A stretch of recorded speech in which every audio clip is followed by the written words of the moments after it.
Can US-based psychologists work in international settings? I've been getting this question asked to me for a very long time. Now, a lot of y'all have been talking about maybe some of the chaos in just being a psychologist in this country and maybe potentially having some backup options just in case, which I won't judge you for. So I do think you're probably going to have to work with a professional consultant, maybe potentially an attorney, just to make sure that you're going to abide by all of the laws, the rules, the regulations, the jurisdictions, and all of those different things. Keep in mind that most psychologists are working under a national license. So for example, a psychologist in Brazil who comes to the US is probably going to actually still have to go through some courses in grad school. They're probably going to have to get some clinical hours in terms of their internship as well as their fellowship.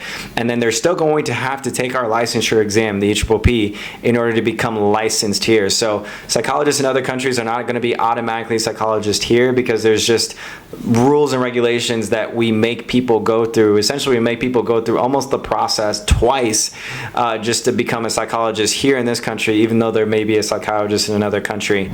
That's kind of the same thing also with Canada. So keep that in mind, that even as US-based psychologists, when we go internationally, let's say places to Africa, Asia, Europe, a lot of my supervisors have mentioned that if you are really serious about this process, the best thing to do is probably to get board certified. Now, board certification is another additional layer that psychologists have to go through. Typically, we go through the internship, the fellowship, and then we get licensed as psychologists. Most people don't go through board certification. Board certification can be in health psychology, rehab psychology, neuropsychology, cognitive psychology, pediatric psychology. Like, it could be in those really specific specialties and niches. You need to be licensed to practice, but you don't need to be board certified, right? So now in some settings, they require that board certification, like academic and medical hospitals. But again, it's not typically a requirement everywhere. Typically, board certified psychologists are able to go from state to state with no real issue in terms of filling out the paperwork. Whereas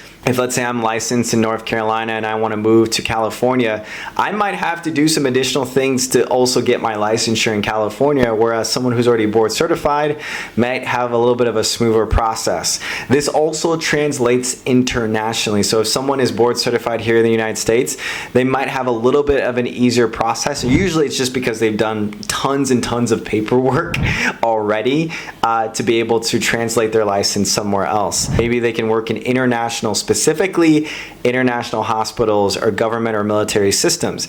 If that's the case, then they can work with sort of their full practice authority. Keep in mind there's a language fluency, right? So if they're working, let's say, in Portugal, but they don't understand the Portuguese language or the culture, how effective are they going to be really as therapists, right? So much of therapy is understanding the nuances of culture and other people's culture and other people in terms of what they're going through. So if you don't understand that, that might hold you back a little bit. Also consider that other countries are going to have you go through their own licensure process. There's going to be things like visa sponsorship. There's going to be probably a timeline in terms of when you can be really fully independent.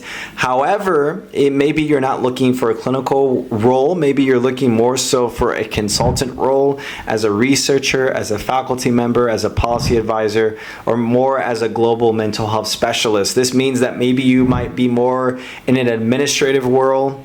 Maybe you're more as a teacher or a faculty member. Maybe you're more as a consultant rather than specifically doing therapy or doing assessment. Assessment would also be really tricky because assessment implies that like you understand all of the different types of assessments, cultural assessments that Portugal or Spain or England is doing.